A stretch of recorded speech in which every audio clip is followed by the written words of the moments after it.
Um, I'm going to speak about the healing the blind. Jesus healed the blind. This is a very important miracle. There are 8 references in the Bible about healing the blind. I didn't count, but I'm thinking the healing the blind was the maximum miracle that Jesus did of anything else. There is the calming the storm. There is the opening the ears of the deaf and the mute, and he had miracles of the woman with the issue of blood. He had so many miracles, and the paralytic being healed, and all those. But the healing of the blind has been repeated so many times in the scriptures. So I want to first go over the references in the Bible where he has healed the blind. In Matthew 9:27, 2 blind men followed him into the house and he healed them. Matthew 12:22, they brought a demon possessed who was blind and mute, and he healed them. He healed him, and he was able to see and speak. Matthew 15:30 and Luke 7:21. It's talking about crowds brought many lame, blind, and crippled to Jesus, and he healed them all. And Matthew 20:30. Again, 2 blind men by the roadside came to him, and they were healed. Matthew 21:14. The blind and the lame came to him at the temple, and he healed them. Again, Mark, blind man was brought to Jesus in Bethsaida. He took him outside the village. He spat on his eyes. He saw people like trees. And then Jesus put his hands over him. And then he saw clearly again. Mark 10:46 and Luke 18:35. Blind beggar in Jericho roadside. His name says Bartimaeus in Jericho. He says, "Go, your faith has healed you." And John 9:1. There is a whole chapter about a blind man coming to Jesus. He was born blind. Jesus spat on the ground. There is a difference between that blind man where Jesus spat on it. So there is a difference between the blind man earlier we saw, whom Jesus took outside the village in Bethsaida. And he spat on his eyes and put his hands, and he did not see the first time. He says he saw a little bit of men like trees. And the second time he put his hands on him and he saw clearly. Yes. And this blind man was born blind. He was near the temple. He was not in Bethsaida. He was near the temple. And Jesus spat on the ground, made clay and applied it on his eyes and asked him to go and wash in pool of Siloam. And he washed and came back seeing. This whole chapter of chapter 9, it talks about that blind man who was healed, who was born blind and who was healed. And then we move on. Jesus himself said, "I came to give sight to the blind." In Luke 4:18, Jesus was asked to read the scriptures in a synagogue in Capernaum. I've been to that synagogue in Capernaum. It's broken down. There's no synagogue now. It's just pillars standing there. But Jesus was asked to read from the scriptures. And he specifically took Isaiah chapter 42 and he read, "The Spirit of the Lord is on me because he has anointed me to proclaim good news to the poor. He has sent me to proclaim freedom for the prisoners and recovery of the sight for the blind, to set the oppressed free." So Jesus came to set the blind, heal the blind, give sight to the blind. If we actually go back to where Jesus was referring to, it's Isaiah chapter 42:7, to open the eyes that are blind, to free captives from the prison, to release from the dungeon those who sit in darkness. Then Isaiah 42:16, "I will lead the blind by ways they have not known, along unfamiliar paths. I will guide them. I will turn the darkness into light before them and make the rough places smooth." This is all about Jesus. And Jesus said in John 9:39, "For judgment I have come into this world, so that the blind will see, and those who see will become blind." Jesus makes specific statements saying, "I came to this world so that the blind will see. And those who see will become blind. Psalm 146:8, the Lord gives sight to the blind. Isaiah 29:18, in that day the deaf will hear the words of the scroll, and out of the gloom and darkness the eyes of the blind will see. Isaiah 35:5, then will the eyes of the blind be opened and the ears of the deaf unstopped. This is all talking about Jesus. Jesus also, when he was preaching, suddenly John the Baptist had a doubt. Is this truly the Messiah? Are you truly the Messiah? John the Baptist was by that time in prison. So he sent two of his disciples and said, go and ask Jesus whether he's the one that we are waiting for, or do we need to wait for someone else? And Jesus replied in Matthew 11:5, and the same instance is quoted in Matthew 11:5 and Luke 7:22. He says, the blind receive the sight, the lame walk, those who have leprosy are cleansed, the deaf hear, the dead are raised, and the good news is proclaimed to the poor. So he tells the disciples of John the Baptist, say, go and tell John, the blind see. That's a significant miracle that is happening, and that is a sign from the Old Testament that is the Messiah. That is the one who will prove that is the Messiah. Jesus healing the born blind really triggered the Jewish leaders, the spiritual leaders. The whole chapter of John chapter 9 talks about the Jewish leaders getting very upset about this man who was born blind, able to see. Jesus did it on a Sabbath day, but there is more to it than just the Sabbath day. It was a miracle that has never been done ever before in the history that they knew. And the born blind man tells the Jewish priests and the Pharisees, saying, we have never heard someone who heals a born blind. You even heard of the dead person coming to life in the Old Testament. Elisha raised up a dead boy, and there were dead persons coming to life, but there is nowhere in the Old Testament where a blind man was healed. Where a blind man was healed. Elisha made some people blind, and then he opened their eyes later. But it was never a blind man being healed. The blind man who was being healed from birth.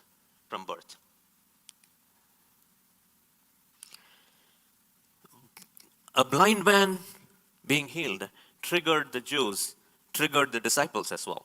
The disciples asked Jesus, Lord, Rabbi, who sinned?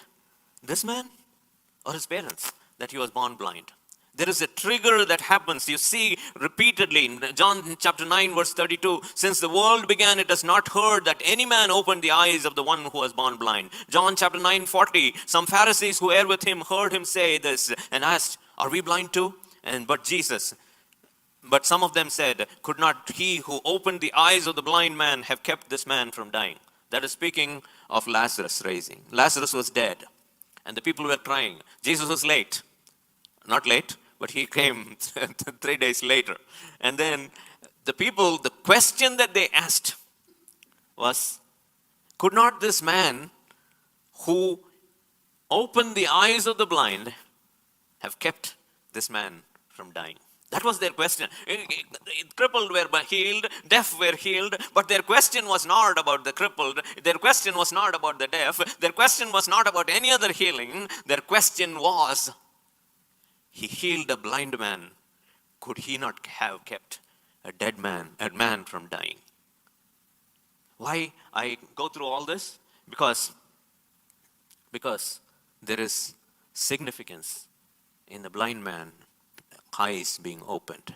It is a metaphoric statement that Jesus is doing, and also by the physical healing or the natural or the real healing, he's showing a metaphorical statement to each one of us.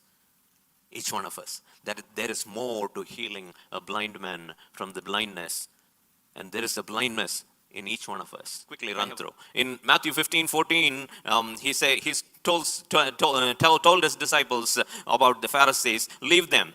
They are blind guides. If the blind lead the blind, both will fall into a pit. Matthew 23:16, woe to you blind guides. He's talking about the Pharisees. Matthew 23:24, you blind guides. Again, he's talking about the religious people. Matthew 23:17, you blind fools. Jesus is telling the Pharisees, you blind fools. And then Matthew 23:19, you blind men. And Matthew 23:26, you blind Pharisee.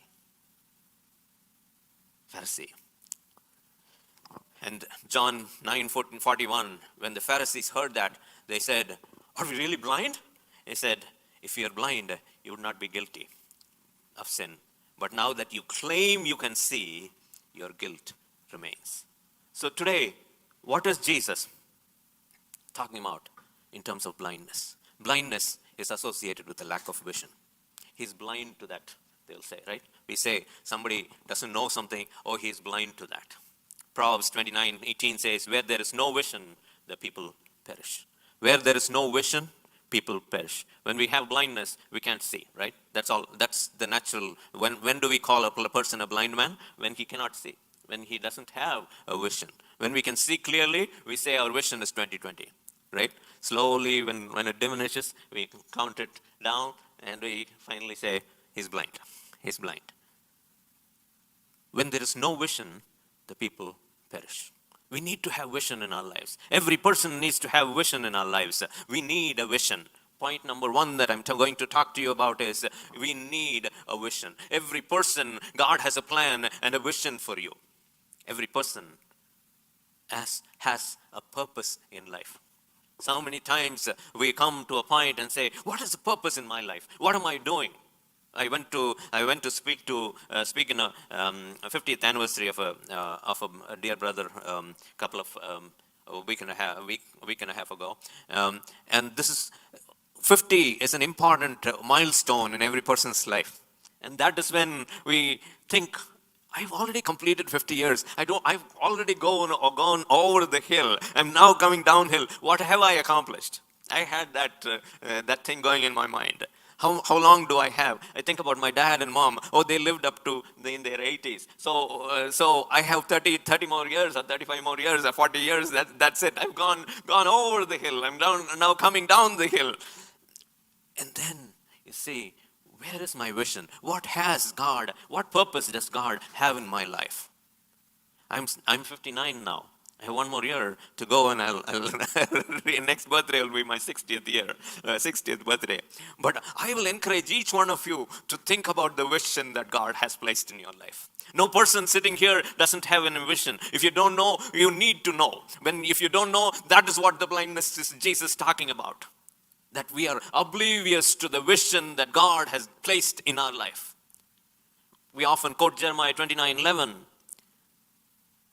I know the plans that I have for you, plans to prosper you and not to harm you, plans to give you a hope and a bright future. He has a plan for you. He has a vision for you. He has a destination for you. He has everything in his hand for you. It is you and I who need to open our eyes and look at what God has and not be blind and ask the Lord, what is the vision that you have given me, Lord? What is the light that you are showing me? Where is my destiny? What is the purpose for which I have been created in my life?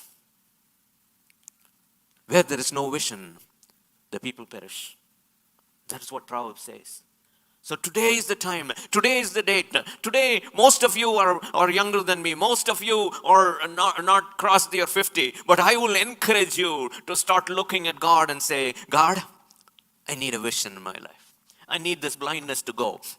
I need to see clearly what is the purpose for which you created for me. Yeah, we have so much of work going on, so much of pressures in our life, so much of activities going on in our life, children, and we have work, we have places to go, vacations to do. We have so many things going on. But there is a purpose for which God created you. It's not an accident that God created you to be who you are. There is a clear vision for you. And today, if you really want the blindness to go away, you need to open your eyes and ask the Lord to heal you of his blindness. And look clearly what the vision God has placed in your life. And we need to be people of vision. We need to be people who know the purpose for which God created us. For a long time, I did not know. I was not physically blind, but I was spiritually blind. Spiritually, I was just carrying on with my life, just thanking God for everything that He has done. But what is the vision God has given me, Lord? And I did not want to start this Jeevan church. Honestly, I did not want to start an Indian church. I knew I had a pastoral calling. I wanted to just pastor an existing church. And I asked Pastor Vic Schober to give me some church that I can pastor. I said, I work in a commercial company, and some of the projects that I have led has been troubled projects, and I've turned it around. And so I thought, well, if I can do it in my workplace, why can't I do it for the Lord? So that is my thought process, my own ideas. And I went and told him, Pastor, I want if you can find a troubled church. I'm not even looking for a remuneration. I'm looking for something to do. And he said, yeah, there are so many troubled churches, and I can let you know when there is availability. But God has been impressing upon me and saying, I was praying for the persecuted church in India. And God is saying, I felt like God hearing from God saying, there are so many Indians coming to your doorstep. What are you doing about it? And I just brushed it aside. I said, maybe I'm just dreaming something. I'm hearing something, or some small desire in me is kind of kicking it and asking me to do that. But I whenever that thought process came, I pushed it down. I didn't want to do that. And Pastor Michael Norman, a lot of you know, the lead pastor of Glad Tidings. We have a very good relationship with him. I was part of Glad Tidings board and all that. So one day he called me and said, hey John, Alice, why don't you come home? We'll have dinner together. And so we went to their home.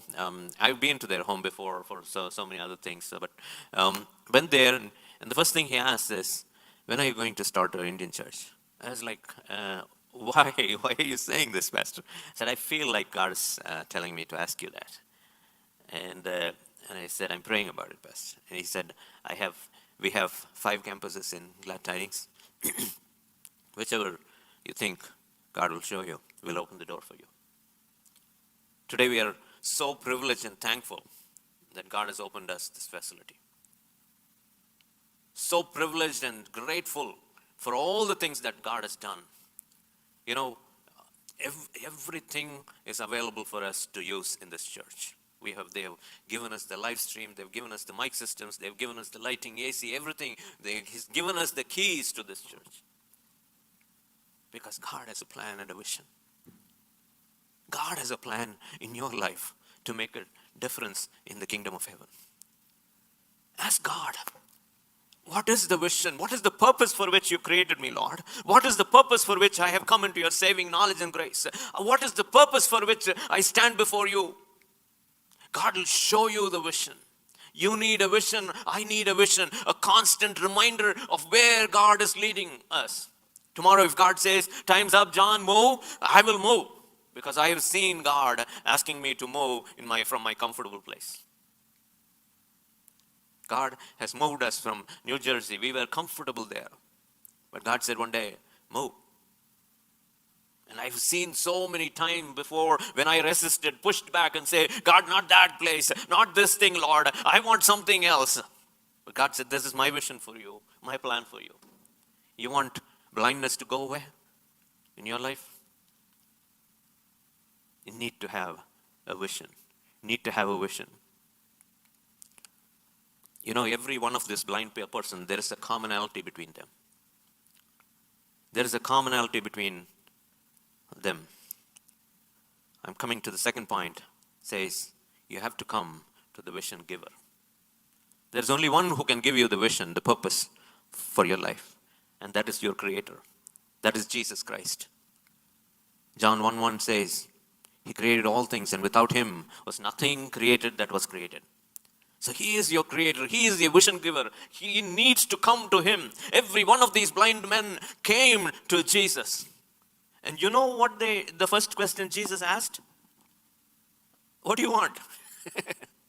As if Jesus did not know that they were blind. It was so obvious that they were blind. And yet Jesus said, what do you want? What do you want me to do for you? Every one of them said, Lord, I want to see. If we don't come to the vision giver and ask him for the vision, then we will lose out. Don't say, oh, God knows. God knew that all these blind people were blind. He was not blind. He was able to see so clearly that these people were blind and needed healing in their eyes. But yet, he asked each one of them, what do you need? Each one of them said, that I may see. Lord, I want healing in my eyes. We might say that we are not blind, but do we have a vision in our life that we are pursuing? Maybe we are blind. Come to the vision giver. When he asks you, what do you want? Say, give me a vision, Lord. Give me the vision for my life, the purpose for my life, the purpose for which you created me, the purpose for which I am existing in this world, the purpose for which you have placed me in my family, purpose for which you have placed me in my neighborhood, purpose for which you have placed me in my workplace, purpose for which you have placed me among my friends. There is a purpose. There is no accident in your life. Everything is a God-ordained incident. God has placed you in particular situations and particular places and particular areas and friendships and families because God wants to place you as his vision. He has a vision in your life that he wants to use you and me for his glory. My sincere desire is everyone sitting here is going to serve him with a passion. Serve him. Even if you leave Jeevan Church, I'm okay as long as you are serving him with a passion. That's all it matters. Because God has a purpose for you. God has a purpose and a plan for you. God has a vision for you. Come to the vision giver. Come to his throne of grace. Every morning seek his face and say, God, what is the purpose for which I am here? What is the purpose for which you have placed me in this neighborhood? What is the purpose for which I have so many relationships and friendships that I have? That faithful creator will always open your eyes and say, my son, my daughter, this is the purpose for which I've created you. Not everyone is a preacher. Not everyone can do evangelism or something like that. But there is a vision and a purpose in your life for the kingdom of heaven, for the kingdom of God. And come to the vision giver. Come to the vision giver. He will definitely open your eyes and see your vision, his vision in your life. Don't cloud your vision. Point number 3 is don't cloud your vision. Oftentimes in the journey, we get clouded. In John chapter 9, where the born blind man, he spat on the ground, Jesus spat on the ground, made clay, applied in his eyes, and said, go wash in the pool of Siloam. I've gone to the pool of Siloam. It's close to the temple. And wash and come back. He washed and came back seeing. The name of this Siloam means sent. That's in the Bible itself. It describes. So he was sent. He was sent. And when he came back, he has been begging for a long time in that place. He has been begging for a very long time. And the people, every day he used to sit there and beg. And people recognized him and said, hey, this guy looks like the guy who's sitting here and begging. And he said, I am the guy. It's not looking like I am the guy. And they said, but how can you see? Oh, Jesus healed me. The man, Jesus came by and healed me. So how can he do this on a Sabbath day? He's a sinner. And he said, no. Have you ever heard that statement which says, have you ever heard anyone being healed from the creation? That is from that guy, the beggar who was previously blind. He said, have you ever heard anyone being healed from being born blind? No. So how can the sinner do this? And then they said, okay, this guy might be lying. Let's call his parents. So they called his parents. And they said, is this your son? Yeah, he's our son. How is he seeing now? I don't know. Ask him. He's of age. He knows. They were afraid to tell him. So they come to him again saying, hey, tell us really. How did you get healed? He said, I told you once, you didn't listen to me. You want to listen to it again? And you want to become a follower of him? Say, what? You're a follower of him? Yeah, I am a follower of him. You want to be a follower of him? This blind guy is telling the Pharisees and the religious leaders, saying, you need to follow him. He's the one vision giver. What do you think of him? I think of him as a prophet. Then they cast him out of the temple. They said, you cannot come into the temple anymore. When he was blind, he was allowed into the temple. Okay? When he was blind, he was allowed into the temple. But he was cast out by the religious leaders because he said, there is a vision giver. There is a one who can heal your blindness. There is a one who can open your eyes. And Jesus comes back knowing fully well that they cast him out. He said, do you believe in the Son of God? And he said, who is it, Lord, that I can believe him? And he said, I am the one who is speaking with you. He did not allow his vision to be clouded by the religious people. That's when Jesus said, oh, those people are blind, so don't follow them. I have given you a vision. You can follow me. You can follow me. I am the vision giver. A lot of times, people will put their own ideas into your vision. Their ideas into your vision. I met a pastor some time back, and he's a great pastor. And apparently God was speaking to him in an area that he needs to do ministry. And he said, God is speaking to me, and struggled and opened my eyes, and I'm doing in that area. And he's coming and giving his vision into my vision. He said, you need to change, brother, and do this and that. I said, that is your vision, brother. That is your vision. God has specifically asked you to do that. God has specifically asked me to do that. Let's not conflate or compete visions. Your vision is not my vision. My vision is not your vision. Don't allow your vision to be clouded by the people of the world. Even ministers sometimes will come and cloud your vision. Go to the presence of God, the only vision giver, and say, God, what is the vision for me? How can I take my blindness and open my eyes to see clearly what you have placed in my life? Don't cloud your vision. Don't cloud your vision one bit, because there is so many people who will stop you from getting to the vision. There are so many people who will put obstruction in your pathway. You remember all these beggars who are standing in the streets? When they were shouting, Son of David, please have mercy on me. The crowd said, shut up. Don't shout. This guy, the chapter 9, John chapter 9, that guy was told to shut up. And Jesus said, bring that person to me. Then they say, oh, cheer up. He's calling for you. He's calling for you. Till that time, they were telling him to shut up. And he was refused to shut up.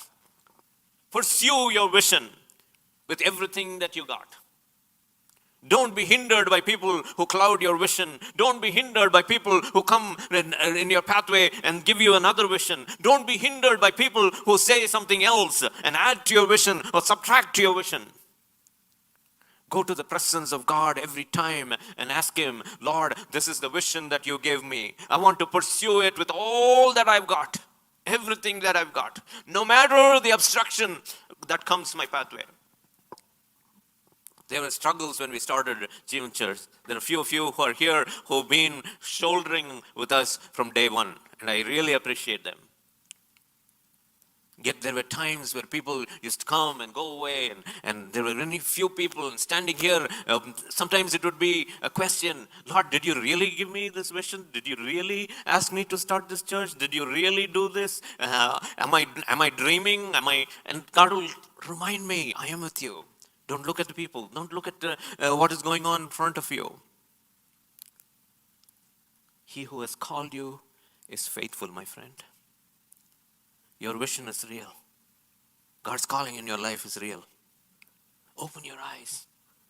Open your eyes. Everyone needs that vision. Everyone needs to go to the presence of God and ask him for that vision. Everyone needs to come to the vision giver. Everyone needs to prevent that vision being clouded.